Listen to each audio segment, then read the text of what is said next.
여러분, 한병철 교수님이라고 여러분 아실 겁니다. 독일에서 활동하고 있는 교수님이시죠. 2010년도로 기억하는데요, 2010년도에 독일에서 피로사회라고 하는 책을 출간을 했습니다. 그 이후에 한 2년쯤 있다가 2012년 정도에 우리 말로, 우리 언어로 이제 번역되어서 한국에도 소개가 되었습니다. 이 책의 그 전반적인 내용은 제목을 참 잘 적은 것 같아요. 피로사회. 사회가 굉장히 피곤하다는 겁니다. 사람들이 이 경쟁사회 안에서 어떻게든지 성공하려고 하다 보니까요, 같이 경쟁하고 그리고 막 앞서 달려나가고 이렇게 하다가 보니까 이게 육체도 피곤하고 정신적으로 스트레스도 받고 사회가 너무너무 빠르게 그렇게 돌아가다 보니까 다 힘들다는 거예요. 여러분, 힘드시죠? 예. 힘들지 않은 분들 사실 아무도 없습니다. 다 피곤합니다. 그런데 이게 또 육체로만 그렇게 피곤하고 스트레스가 오는 게 아니라 스트레스가 만병의 근원이다, 그렇게 이야기할 정도로 육체적으로 질병이 생기고 아프면 병원에 가면요, 대부분 의사들이 이렇게 우리가 어디 아픕니까 해서 우리가 이야기를 쭉 하면 가만히 듣고 있다가 대체로 하는 말이 뭐라 그럽니까? 다 스트레스 때문입니다. 예, 그렇게 말해요. 그래서 신경성 뭐다, 신경성 뭐다. 예, 요즘은 신경성 무좀도 있답니다. 예, 별의별 병이 다 신경성 스트레스라는 거예요. 근데 여러분, 이게 자꾸 더 심각해지면요, 사실 정신적인 문제, 정신적 질환까지도 오죠. 그래서 요즘은요, 우울증 굉장히 많아요. 그리고 정신분열도 많고요. 그리고 불안장애가 굉장히 참 많이 있습니다. 여러분, 그러다 보니까 사회 곳곳에서 전반적으로 이 사회의 이 급변하는 이 사회 속에서 이 버틸 수 있는 힘이 없다가 보니까 사람들이 자꾸 이제 어떻게 합니까? 자기의 목숨을 스스로 끊는 사람들도 생겨납니다. 자살률이 굉장히 높아져 가는 거예요. 전 세계적으로 그렇고 한국 사회도 그렇습니다. 그런데 실제로 우리가 스스로 목숨을 끊지는 않는다 할지라도 대부분의 사람들이 입에 달고 사는 말이 뭐냐면 죽겠답니다. 죽겠다. 예. 오늘 또 아침에 나오면서 아침에 교회 가야 되네, 죽겠다. 피곤해 죽겠다. 그러면서 혹시 오신 분이 안 계십니까? 예. 입에 달고 사는 거예요. 죽겠다. 그런데 여러분, 이런 지쳐있고 죽겠다고 실제로 정말 너무너무 힘든 그런 마음과 육체를 가지고 마치 죽을 것만 같은 그런 삶을 살고 있는 자들에게 정말 복음이 무엇입니까? 예수님은 우리를 살리시는 분이라는 것입니다. 여러분, 우리가 예수님 만나면 살게 될 줄 믿습니다. 여러분, 이 사회가, 그리고 성도들이, 세상 사람들이 정말 만나야 될 분이 있다면 바로 우리를 살리시는 예수님이십니다. 여러분, 그래서 여러분 잘 아시는 시편 23편에 보면 다윗이 평생의 삶을 살고 난 다음에 그 노년에 자신의 인생을 반추하면서 무엇이라고 고백합니까? 여호와는 나의 목자시니, 여호와는 항상 나를 인도하고 붙잡아 주었던 목자라고 그렇게 이야기를 하면서 23편 3절에 무엇이라고 이야기합니까? 그 하나님이 내 영혼을 소생시키시고, 소생이 무엇입니까? 다시 살리는 겁니다. 하나님은 우리의 목자 되셔서 우리가 그 하나님을 만나면 하나님은 우리를 살려주시는 분이시라고 다윗이 고백을 하고 있는 것이죠. 여러분, 우리들도 똑같습니다. 다윗에게 목자 되어주시고 다윗의 영혼을 살리셨던 그 하나님은 우리들에게도 동일한 하나님이시죠. 병들고 지쳐있고 죽겠다고 이야기하고 있는 우리들에게 정말 우리가 그 주님을 만난다면 우리는 죽겠다가 아니라 살겠다, 정말 죽었으면 좋겠다가 아니라 살고 싶다, 정말 살았다, 이렇게 고백하는 성도들이 되게 될 줄 믿습니다. 여러분, 오늘 말씀에도 보면 바로 그러한 것을 예수님이 우리들에게 말씀하시고 보여주고 계시다는 거죠. 여러분, 오늘 말씀은 굉장히 유명한 말씀이죠. 예수님께서 손 마른 사람의 병을 고쳐주시고 살려주시고 회복시켜주신 이야기입니다. 여러분, 그런데 오늘 말씀해 보면요, 그 예수님을 보면서 어떤 사람들은요, 예수를 고발하려고, 예수님께서 안식일을 범하나 안 하나 그것을 살펴보고 있는 사람들이 있는가 하면 그 사람들 중에는 바리새인들이 있었습니다. 이 바리새인들은요, 어떻게 하면 예수님을 죽일까 의논하는 사람들이었습니다. 그런데 오늘 5절 말씀해 보니까 이런 사람들을 보면서 예수님께서 너무나 마음 아파하시면서 예수님은 지금 무엇을 보여주고 계시냐면 그 손 마른 자를 한가운데 세우시고 모든 사람들이 보는 앞에서 그 손 마른 자의 그 손을 회복시켜 주셨다는 거예요. 예수님이 정말 모든 사람들에게 보여주고 말하고 싶은 것이 무엇입니까? 그것은 바로 이 안식일에 너희들은 지금 나를 잡아 넣을까 말까 그것을 고민하고 있지만 정말 이 안식일에 중요한 것은 바로 사람을 살리는 거라고. 사람이 사는 문제만큼 중요한 것은 없다는 것을 보여주셨다는 것이죠. 그러면서 예수님은요, 이런 질문을 하십니다. 여러분, 4절 말씀을 우리 같이 읽도록 하겠습니다. 4절 읽겠습니다. 시작. 그들에게 이르시되 안식일에 선을 행하는 것과 악을 행하는 것, 생명을 구하는 것과 죽이는 것 어느 것이 옳으냐 하시니 그들이 잠잠하거늘. 오늘 예수님은 이 사람들에게 질문하십니다. 예수님은요, 여러분 사복음서를 읽어보시면 굉장히 질문을 많이 하셨어요.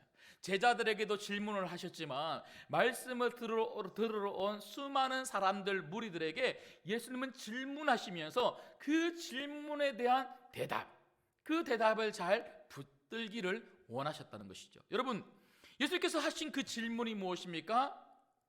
사람을 죽이는 것이 옳으냐, 사람을 살리는 것이 옳으냐. 오늘 이 질문을 받은 사람들, 특별히 바리새인들은요, 잠잠했다 그럽니다. 왜 잠잠했을까요? 대답을 모르기 때문에 잠잠했겠습니까? 아닙니다. 오히려 대답을 알았기 때문에 잠잠한 것입니다. 여러분들은 잠잠 안 하실 거라고 믿습니다. 자, 한번 물어볼게요. 여러분, 사람을 죽이는 게 옳으세요? 사람을 살리는 게 옳으세요? 아멘. 네. 사람을 살리는 게 옳다는 것을 이 사람들도 알았기 때문에 잠잠한 겁니다. 여러분, 오늘 예수님은 이러한 질문을 통해서 사람을 죽이는 것이 아니라 사람을 살리는 것, 우리가 예수님 안에서 살아나는 것, 그것만큼 중요한 것은 없다는 것을 보여주셨다는 것이죠. 여러분, 그래서 저는 오늘 예수님께서 보여주시고 말씀하신 이 질문을 통해서 우리 스스로에게 두 가지 질문을 오늘 이 예배의 자리에서 했으면 좋겠습니다. 첫 번째는요, 우리가 반드시 해야 할 첫 번째 질문, 나는 예수님 때문에 살아나고 있는가? 나는 예수님 때문에 살아나고 있는가 하는 것입니다. 여러분, 예수님은 사는 것, 회복되는 것, 이게 중요하다고 오늘 말씀하셨다면 여러분, 정말 우리가 살아나는 것, 이것만큼 중요한 것은 없다는 것이죠. 내가 정말 예수님 때문에 살아났고 살아나고 회복되고 있는가? 여러분, 오늘 말씀을 통해서 예수님께서 정말 관심을 가지고 되신 것은 다름이 아니라 바로 영혼을 살리는 것이라고 말씀하고 보여주고 계십니다.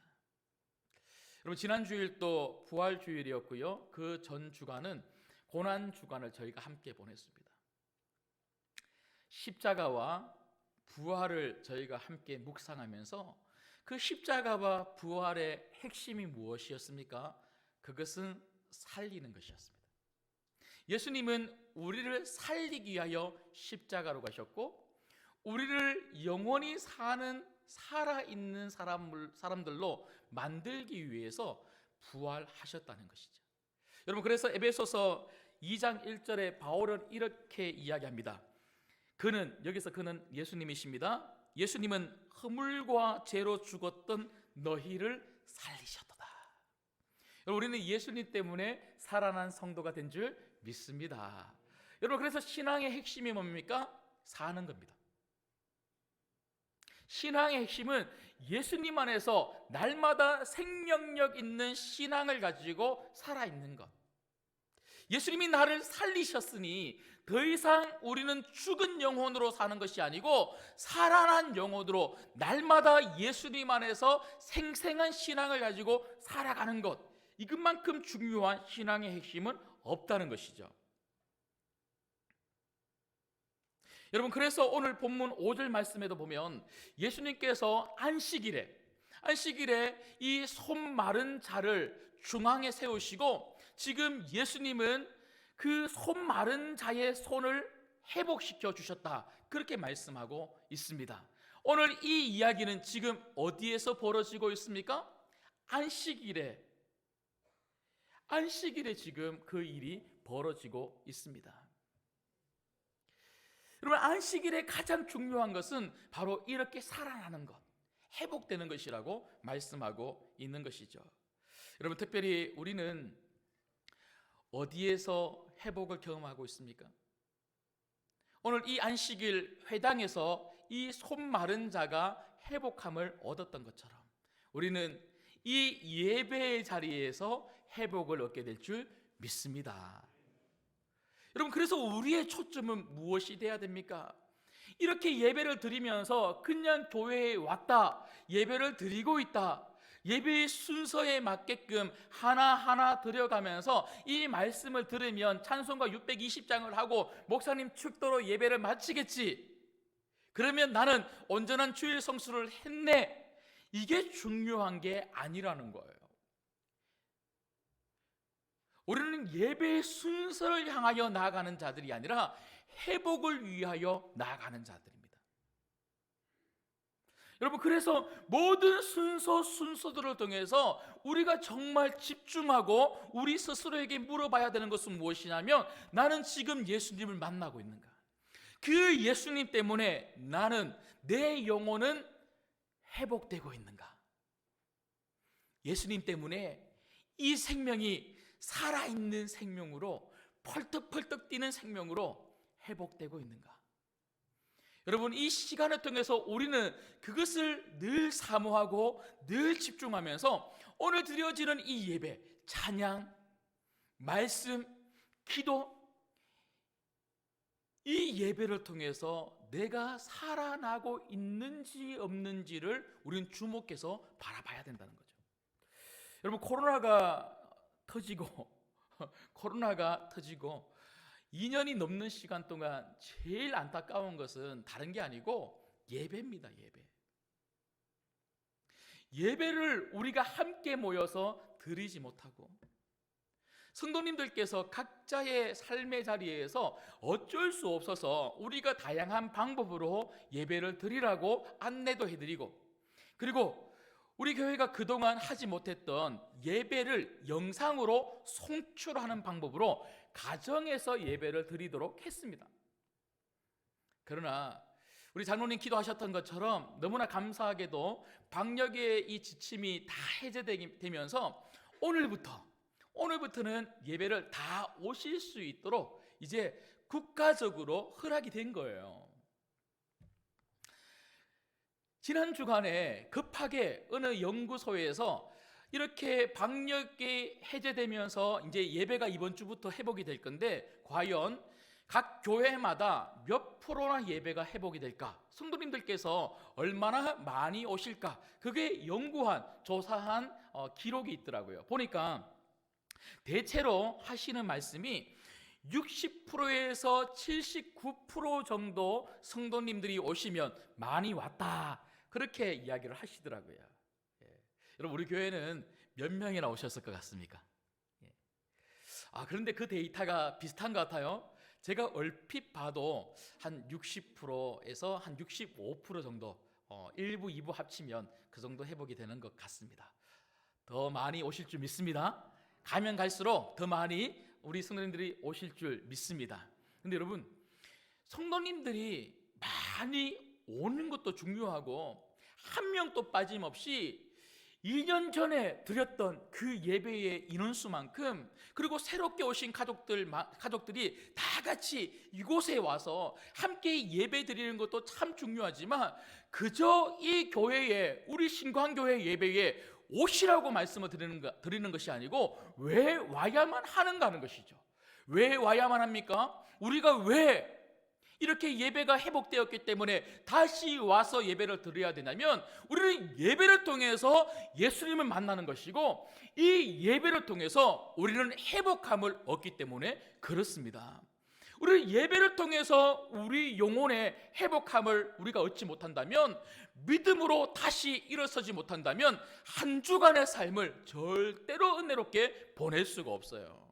여러분, 예배의 은혜를 모르는 사람, 예배를 통해서 주님을 만나지 못한 사람, 예배를 통해서 회복함을 얻지 못한 사람이 한 주간 동안 은혜롭게 말씀을 읽고 은혜롭게 기도하고 은혜롭게 찬양하면서 우리 주님을 만나고 주님과 동행하며 살 수가 있겠습니까? 절대로 그런 일은 일어나지 않습니다. 여러분, 우리 주님을 만나 회복하는 방법은요, 다른 게 없어요. 찬양과 말씀과 기도입니다. 오늘 이 예배를 통해서 찬양과 말씀과 기도를 통해서 예수님 때문에 내 영혼이 만족함을 얻고, 예수님 때문에 다시 우리가 회복함을 얻고, 예수님이 우리를 만나주셔서 우리를 만지시면 우리의 그 답답하고 우리의 그 우울하고 우리의 그 갇혀있는 모든 스트레스가 예수님 때문에 회복되고 치유될 줄 믿습니다. 우리의 정신적인, 우리의 영적인 문제만 치유되는 것이 아니라 정말 예수님 때문에 우리의 육적인 문제도, 우리가 가지고 있는 모든 가정의 문제도 회복될 줄 믿습니다. 이를 회복함을 얻을 때에 우리 일상의 삶 속에서 찬양과 말씀과 기도가 여전히 있다는 거예요. 여러분, 그러고 보니까 사도행전 20장에 보면요, 우리가 너무나 잘 알고 있는 한 사람의 이야기가 나옵니다. 그 사람 바로 유두고입니다. 유두고 잘 아시죠? 바울이 말씀을 전하는데요, 그날따라 엄청 오래 말씀을 전한 것 같아요. 이제 내일이면 떠나기 때문에 얼마나 안타까운 마음을 가지고 하나라도 더 말씀을 전하기 위해서 얼마나 말씀을 정성스럽게 전했겠습니까? 그러니까 평상시보다 더 오래 말씀을 전했다, 그렇게 기록되어 있는데요, 오랫도록 말씀을 전하다 보니까 피곤했던, 그때도 피로 사회였나 봐요. 피곤했던 그 한 청년 유두고가 꾸벅꾸벅 졸다가 삼층에서 떨어져서 그만 죽어버린 겁니다. 우리가 보통 이런 말씀을 통해서 목사님들은요, 어떻게 많이 적용을 하냐면, 말씀 듣다가 졸면 큰일 납니다 그래요. 그러면 성도님들은 또 어떻게 적용하냐면, 말씀이 길면 큰일 납니다 그래요. 목사님들은 말씀 듣다가 졸면 큰일 난다 그러고, 성도님들은 목사의 말씀이 재미없거나 길면 큰일 난다 그래요. 저도 어떻게든지 말씀을 줄여보려고 굉장히 노력을 합니다. 근데 진짜 지금 바울 같은 심정이에요. 하나라도 더 하나님 아버지의 마음을 가지고 잘하고 싶은 그런 마음 때문에 조금 길다는 거 저도 알고 있습니다. 예. 여러분, 짧게 할까요? 길게 할까요? 예. 근데 여러분, 이 말씀은 목사의 설교가 짧아야 된다라고 하는 이야기도 아니고요, 이 말씀은 목사가 말씀을 전하는데 성도들이 졸면 큰일 난다, 죽는다, 이런 이야기를 하는 것도 절대로 아니고요. 심지어 유두고가 그렇게 땅에 떨어져 죽었는데 바울이 기도함으로 살았지 않습니까? 그래서 바울이 그 사람을 살렸다라고 하는 바울의 능력을 부각시키기 위한 것도 절대로 아닙니다. 한마디로 이야기하면 이 이야기의 핵심은 뭐냐면, 예배에는 회복이 있다는 겁니다. 특별히 예배에는 말씀의 회복, 말씀의 치유가 분명히 있다는 것을 우리들에게 보여주고 있는 거죠. 여러분, 오늘 이 예배뿐만 아니라 여러분 모든 우리 신과한교회 예배에 이렇게 말씀의 회복이 있기를 간절히 소망하고, 말씀의 회복이 여러분의 회복이 되기를 주님의 이름으로 축복합니다. 그러려면 뭐 해야 되냐면요, 다른 거 없어요. 기도입니다. 기도. 여러분, 평상시에 늘 언제나 기도하십시오. 기도하시면서 하나님, 주일날, 특별히 주일날 예배를 통해서 말씀을 들으면서 찬양하면서 기도하면서 주님을 만나게 하여 주시옵소서. 그렇게 기도로 준비되어서 온 분들하고, 그렇지 못하고 그냥 한 주간 동안 바쁘게 지내다가 그저 주일을 지키기 위해서 오신 분들하고 다르다는 거예요. 여러분, 교회도 똑같죠? 여러분들은 그렇게 준비하시지만 교회도, 특별히 예배를 섬기는 분들이 기도로 준비해야 되는 거예요. 목사는요, 주석 꺼내놓고 어떤 말씀 전하면 성도들이 좋아할까, 어떤 말씀 전하면 야, 성도님들이 그런 말씀도 있었어요 하고 놀랄까, 그런 것들을 찾아내는 것이 아니라 목사는 기도로 말씀을 준비하는 거예요. 그리고 기도로 성도를 기다리는 거예요. 목사만 그런 게 아니고 예배를 섬기는 모든 분들이 그래요. 사회자도 그렇고, 안내하시는 분들도 그렇고, 기도하시는 분들도 그렇고, 헌금하시는 분들도 그렇고, 주차 봉사하시는 분들도 그렇고, 우리 찬양대 성가대도 그렇고, 모든 분들이 기도로 준비될 때에, 기도로 준비된 예배, 기도로 준비하고 온 성도들이 만날 때에 스파클이 일어나는 줄 믿습니다. 거기에서 폭발적인 은혜가 임하는 거예요. 우리가 가지고 있는 은사로 예배를 준비하는 것이 아니라 기도로 예배를 준비할 때, 그때 우리는 주님을 만날 수가 있습니다. 여러분, 오늘 또 이 주님 만나셔서 여러분 회복될 줄 믿습니다. 그 회복함을 가지고 나아가시기를 주님의 이름으로 축복합니다. 그런가 하면 두 번째는요, 우리가 반드시 오늘 이 예배를 통해서 우리가 나에게 해야 될 두 번째 질문은, 나는 예수님 때문에 살리고 있는가 하는 것입니다. 여러분, 내가 사는 것도 중요하죠. 그래서 제가 첫 번째로 우리 스스로에게 해야 될 질문은, 나는 예수님 때문에 살아나고 있는가? 나는 예수님 때문에 살고 있는가? 이걸 질문해야 된다면, 두 번째 질문은, 그렇다면 나는 예수님 때문에 다른 사람을 살리고 있는가? 이 질문도 우리에게 굉장히 중요한 질문입니다. 여러분, 오늘 본문 말씀을 보시면 2절 말씀에 보니까요, 사람들이 예수를 고발하려 하여 안식일에 그 사람을 고치시는가 주시하고 있거늘. 어떤 사람들은 지금 회당에 와서, 여러분 회당이 무엇입니까? 회당은요 어떤 곳입니까? 바로 하나님 말씀을 듣고 그 말씀의 가르침을 받아서 은혜를 받는 곳, 교회와 같은 곳이 바로 회당입니다. 그런데 이 은혜를 받으러 온, 말씀을 듣기 위해서 온 이 회당에서 어떤 무리들은요, 예수님을 고발하려고 주시하고 있는, 잡아다가 넣기 위해서 살피고 있는 무리들이 있습니다. 뿐만 아니라 6절 말씀해 보니까요, 바리새인들은 어떻게 하면 예수님을 죽일까 의논했다는 거예요. 처음에 회당에 올 때는 어떤 마음으로 왔을까요? 가서 한번 은혜 받아봐야지, 가서 말씀을 듣고 한번 가르침을 받고 싶다, 이런 마음으로 아마 왔을 겁니다. 근데 회당에 와서 앉는 그 순간부터 그들의 마음은 어떻게 바뀌고 있냐면, 저 예수를 어떻게 죽일까, 어떻게 잡아 죽일까, 그 고민으로 바뀌고 있는 거예요. 여러분, 혹시라도 우리가 그렇지 않습니까? 우리가 교회에 올 때에는 정말 가서 은혜를 받아야지 하는 마음으로 그렇게 왔는데, 막상 와서는 정말 성도를 살리고 은혜를 받고자 하는 그런 마음이 아니라, 어떻게 하면 내 옆에 있는 저 사람들 힘들게 할까, 죽일까. 혹시 우리가 그런 마음으로, 그런 삶의 태도로 바뀌고 있지는 않습니까? 여러분, 오늘 이렇게 어떻게 하면 죽일까, 어떻게 하면 잡을까, 그렇게 고민하고 있는 사람들과 바리새인들을 향하여 예수님은 5절 말씀을 통하여 예수님은 무엇을 보여주고 있냐면, 아니라는 거예요. 하나님의 말씀을 듣는 성도들은 절대로 그렇게 살면 안 된다는 거예요. 정말 우리가 살아야 되는 삶은 뭐냐면 바로 예수님께서 보여주신 그 삶처럼 바로 사람을 살리는 삶, 사람을 회복하는 삶이라고 예수님은 5절 말씀을 통해서 우리에게 강력하게 보여주시고 말씀하고 계시는 겁니다. 여러분, 우리는 사람을 죽이지 말고 살려야 합니다. 여러분, 교회 밖에서는요, 우리가 복음으로 사람들을 살리죠. 예수님 만나면 살 수 있습니다. 예수님 만나면 인생이 바뀝니다. 예수님 만나면 영원한 생명, 구원을 얻습니다. 우리가 복음을 전해야 됩니다.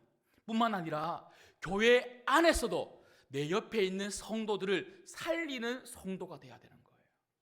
여러분, 오늘 여러분들에게 한번 물어보십시오. 나는 내 옆에 있는 성도, 우리 교회에서 함께 신앙생활하고 있는 우리 성도들을 살리는 성도인가, 죽이는 성도인가?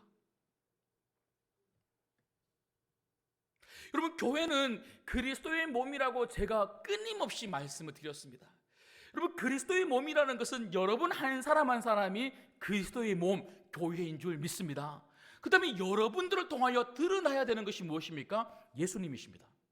여러분은 예수님의 몸이기 때문에 예수님을 드러내는 삶을 살아야 된다는 거예요.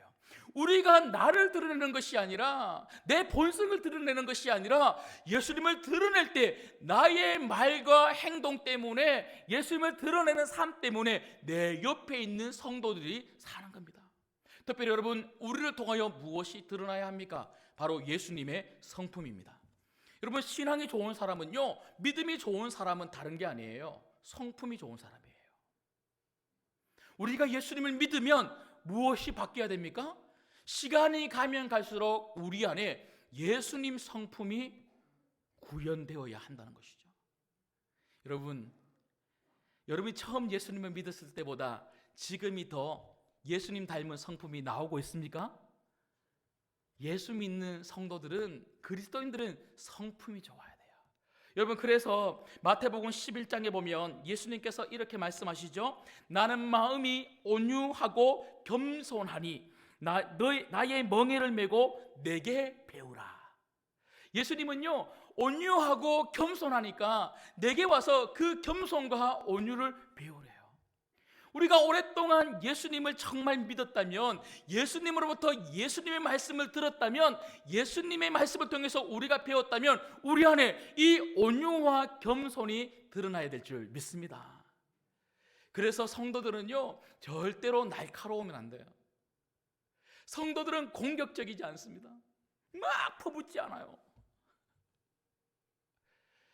그런데 간혹 어떤 분들은요, 막 혈기를 부리고 날카롭게 말하고 뾰족하게 말하고 막 퍼부어 버리거든요. 어떻게 이야기합니까? 목사님, 저는 뒤끝이 없어요. 그래요. 뒤끝 있어도 좋으니까 퍼붓지 말았으면 좋겠어요. 여러분, 아닙니다. 우리가 예수님 믿기 전에는, 아니 예수님 믿고 초반에는 그렇게 퍼붓는 사람이 되었다면 지금은 그렇게 하고 싶어도 예수님처럼 온유와 겸손으로 참고 인내하고 정말 내 삶과 나의 말을 통해서 그 온유가 드러나야 된다는 거예요. 여러분, 세상을 한번 보십시오. 코로나 때문에, 그전에도 그랬지만요, 특별히 코로나 때문에 이 세상이 얼마나 예민해졌는지 몰라요. 특히 한국 사회가 막 폭발할 것 같아요. 조금만 건드리면 사람들이 자꾸 욕을 해요. 막 운전하다가 욕을 하고, 저도 욕 몇 번이나 얻어먹었어요. 저도 욕이라면 안 지는데 그냥 같이 하고 싶은데 그래도 어떻게 합니까? 참아야죠. 우리 아내가 옆에서 막 찌르면서 혹시 교회님은 큰일 난다고 막. 우리 막 한국 사회가, 제가 서두에 말씀을 드렸는데 피로사회라고 제가 말씀드렸는데 지금은요, 예민한 사회가 된 것 같아요. 찌르면 막 폭발할 것 같아요. 그래서 여러분, 호저 딜레마 들어보셨습니까? 이 고슴도치 딜레마라고 해서 이 사람들이 막 뾰족한 고슴도치처럼 막 찌른다는 거예요. 막 조금만 뭐라고 하면 막 공격하고 찌르고. 그래서 무섭다는 거예요. 그러다 보니까요, 고추처럼 막 찌르니까 상처 안 받으려고 자꾸만 사람들이 서로 거리를 둔대요. 혼자 생활한다는 거예요. 방역 때문에 거리를 두라고 했는데 이제는 이게 편해진 거예요. 그리고 자꾸 찌르니까, 자꾸 예민하게 하니까, 자꾸 말로 공격하고 말로 상처 주고 말로 죽이려고 하니까 이게 사람들 서로가 우리 만나지 말자 하고 개인적으로 그렇게 사는 거예요. 근데 여러분, 교회도 똑같아요.